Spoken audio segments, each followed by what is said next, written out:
Dear students, इसी परीक्षा channel में आप लोगों का स्वागत है। फिर रोजाना की तरह हम कुछ क्वेश्चंस लेकर के आज फिर उपस्थित हुए हैं, देखते हैं ना।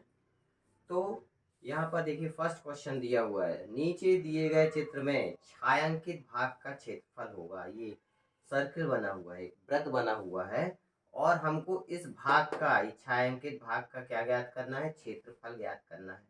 तो इसका क्षेत्रफल ज्ञात करने की पहली चीज तो ये क्या है? एक वृत्त है, मतलब हमको वृत्त का क्षेत्रफल का फार्मूला ज्ञात होना चाहिए। क्या होता है वृत्त का क्षेत्रफल? हम जानते हैं वृत्त का क्षेत्रफल होता है पाई आर स्क्वायर। मतलब ये अगर रेडियस मिल जाए, इस वृत्त की त्रिज्या मिल जाए, तो हम वृत्त का क्षेत्रफल निकाल लेंगे। लेकिन पूरे वृत्त का क्षेत्रफल नहीं निकालना है हमको, छायांकित भाग, ये जो भाग है ये पूरे का कितना है? 1/4। तो छायांकित भाग का क्षेत्रफल क्या होगा? छायांकित भाग का क्षेत्रफल, ये जो वृत्त का क्षेत्रफल है पाई आर स्क्वायर, इसका हम क्या कर देंगे? 1/4, 1/4 कर देंगे। ठीक है। तो अब रेडियस कैसे ज्ञात हो? प्रश्न में आगे दिया है हमको, यदि यदि इस वृत्त का परिमाप 44 सेंटीमीटर है। क्या दे दिया गया है? वृत्त का परिमाप दे दिया। परिमाप मतलब वृत्त की परिधि, एक चक्कर में चली गई दूरी, ये जो भुजा है ना, ये पूरी चारों तरफ, यही परिमाप, इसको परिधि की बोलते हैं। और परिधि के साथ साथ इसको क्या बोलते हैं? परिमाप भी बोलते हैं। ठीक है। तो परिमाप दिया है कितना? परिमाप दिया है हमको 44 सेंटीमीटर। अब परिमाप मतलब परिधि वृत्त की। ठीक है। तो परिधि क्या होती है? परिधि होती है 2 पाई आर। 2 पाई आर बराबर 44। यहाँ से हम आर का मान निकाल लेंगे और यहाँ पर रख देंगे। तो पाई का मान 22/7 गुणित आर बराबर 44। तो आर बराबर 44 गुणित, ये 7 ऊपर चला जाएगा, और 2 गुणित 22 कहाँ चले गए? नीचे चले गए। 22 एकम 22, 22 दूनी 44, 2 से 2 कटा। इस तरीके से आर त्रिज्या का मान कितना आ गया? 7 सेंटीमीटर। अब हम यहाँ रख देंगे त्रिज्या 1/4। पाई मतलब पाई का मान होता है 22/7, और आर का मान हमको मिल गया है 7 मिल गया है। तो 7 गुणित 7, स्क्वायर है तो 2 बार लिख दिया। 7 से 7 कैंसिल, फिर 2 से काट दो, 2 दूनी 4, 2 एकम 2, 2 एकम 2, कितना आ गया? 11 सत्ते 77 और बटे 2। 77 में 2 का भाग दे देना है। 2 तिया 6, 1 7, 2 अट्ठे 16 और 1 17 और 2 पंचे 10। तो इसके भाग का क्षेत्रफल हो गया 38.5। आर स्क्वायर है तो सेंटीमीटर, सेंटीमीटर क्या हो जाएगा? वर्ग सेंटीमीटर। 38.5, 38.5 वर्ग सेंटीमीटर। इसका राइट आंसर क्या हो जाएगा? सी हो जाएगा। ठीक है। नेक्स्ट अगला क्वेश्चन देखते हैं, क्वेश्चन नंबर 2।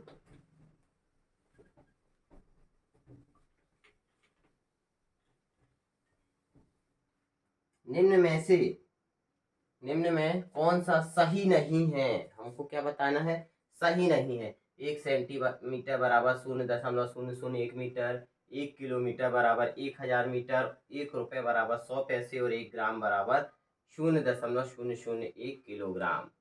तो यहाँ पर देखें हम, ये दिया है जैसे 1 किलोग्राम है ना, 1 किलोग्राम, लास्ट का जो आंसर है 4th डी वाला 0.001 किलोग्राम। क्या ये सही है? हमको बताना है। तो अब किलोग्राम हम जानते हैं, क्या जानते हैं? ये 1 किलोग्राम नहीं, 1 ग्राम है, सॉरी। तो यहाँ पर हम जानते हैं 1 किलोग्राम बराबर कितने ग्राम होता है, ये हमको मालूम होना चाहिए। तो 1 किलोग्राम बराबर होता है कितना? 1000 ग्राम। ये है सही आंसर। तो हम देखें अब ये दिया क्या है, क्योंकि 1 ग्राम बराबर 0.001, तो दशमलव का 1 आ जाएगा, और दशमलव के बाद 1 2 3 संख्या है तो कितने आ गए? 3 जीरो। 1/1000 किलोग्राम। इसका तिर्यक गुणा होगा 1000 एकम 1000 ग्राम बराबर 1 किलोग्राम। ये तो वही आ गया, 1 किलोग्राम बराबर 1000 ग्राम, 1 किलोग्राम बराबर 1000, मतलब ये आंसर सही है। हमको बताना क्या है, कौन सा सही नहीं है। दूसरा देखें, 1 रुपये बराबर 100 पैसे, ये वाला क्या दिया हुआ है? 1 रुपये बराबर 100 पैसे। सभी जानते हैं 1 रुपये में कितने पैसे होते हैं? 100 पैसे। ये भी सही, ये भी सही। फिर ऊपर पहुंच जाए बी, 1 किलोमीटर बराबर 1000 मीटर, 1 किलोमीटर बराबर 1000 मीटर, ये भी सही। 1 किलोमीटर में कितने मीटर होते हैं? 1000 मीटर। तो 3 तो सही हो गया, मतलब ये पहला वाला गलत है। क्यों गलत है? अब सेंटीमीटर और मीटर में हमको बताना है, तो हम जानते हैं 1 मीटर बराबर कितना होना चाहिए? 1 मीटर बराबर होना चाहिए 100 सेंटीमीटर। क्या होना चाहिए? 1 मीटर बराबर 100 सेंटीमीटर। लेकिन हमको क्या दिया है? 1 सेंटीमीटर बराबर दिया है 0.001 मीटर, अर्थात 1 सेंटीमीटर बराबर 1/1000 मीटर। इसका तिर्यक गुणा करेंगे तो आ जाएगा 1000 सेंटीमीटर बराबर 1 मीटर। तो क्या 1 मीटर का मान 1000 सेंटीमीटर होता है? नहीं होता। हम जानते हैं 1 मीटर का मान कितना होता है? 100 सेंटीमीटर। इसका मतलब पहला वाला जो ऑप्शन है वो गलत दिया गया है, बाकी के तीनों ऑप्शन इसके सही हैं। ठीक है, नेक्स्ट अगला क्वेश्चन।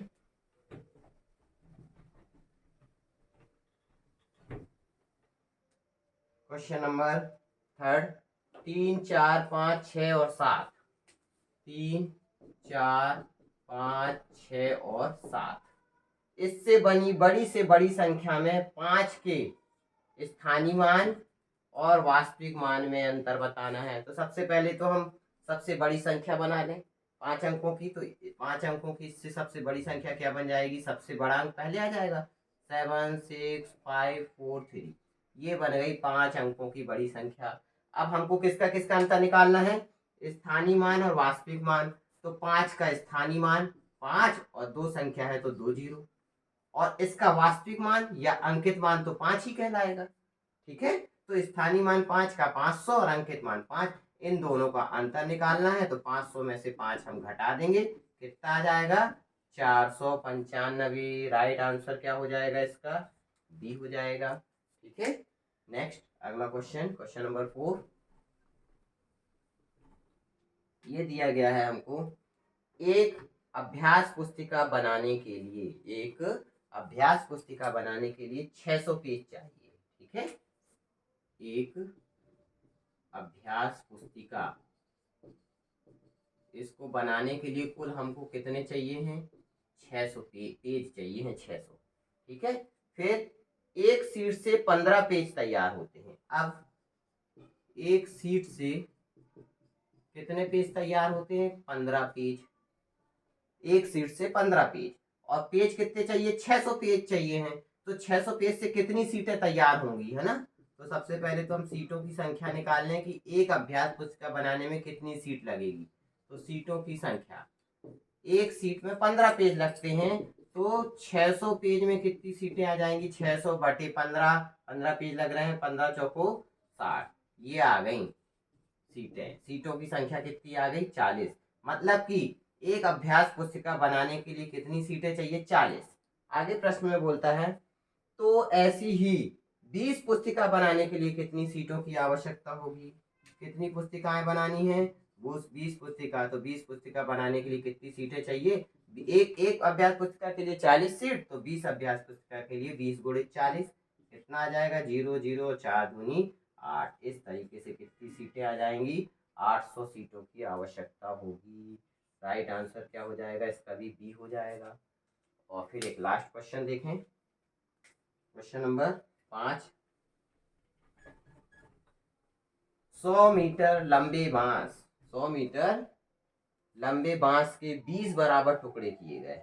ये 100 मीटर लंबा बांस है। ठीक है, कितने टुकड़े करने हैं इसके? 20 टुकड़े करने हैं, बराबर बराबर। तो उस बांस को कितनी बार काटना पड़ेगा? यहाँ से कितने बार काटेंगे? एक छोटा सा ले लें हम। यदि हमको ये 100 मीटर लंबा बांस है, यदि हमको इसके 4 टुकड़े करने हैं, कितने टुकड़े? तो 4 हम कर सकते हैं, 1, 2, 3। देखो, ये 1 टुकड़ा, ये 2 टुकड़ा, ये 3 टुकड़ा और ये 4 टुकड़ा। तो जब इसके बांस के हमको कितने टुकड़े करने हैं? 4 टुकड़े। तो 4 टुकड़े करने के लिए इस बांस को कितने बार काट रहे हैं? 1, 2, 3 बार काट रहे हैं। टुकड़े करने हैं 4, तो 3 बार काट रहे हैं। तो यहाँ पर हमको कितने टुकड़े चाहिए, 20 टुकड़े चाहिए। मतलब यहाँ 4 टुकड़े 4 बार काट रहे हैं, तो यहाँ पर कितने बार काटना पड़ेगा, 3 बार काटना पड़ेगा, एक कम। तो यहाँ पर 20 बराबर टुकड़े चाहिए, तो कितने बार काटना पड़ेगा, 19 बार। सीधी सी बात है। तो यहाँ पर क्या हो जाएगा, आंसर डी हो जाएगा, एक कम करके। इसको हम 19 बार काटेंगे तो अपने आप 20 टुकड़े हो जाएंगे। 1 2 3 4 5 6 7 8 9 10 11 12 13 14 15 16 17 18 19। इसको जोड़ोगे तो कितने टुकड़े मिल जाएंगे, बराबर बराबर 20 टुकड़े। इस तरीके से ये छोटा सा वीडियो है, इसे लाइक और शेयर करें। फिर मिलते हैं हम कल नेक्स्ट वीडियो में। तब तक के लिए जय हिंद, जय भारत।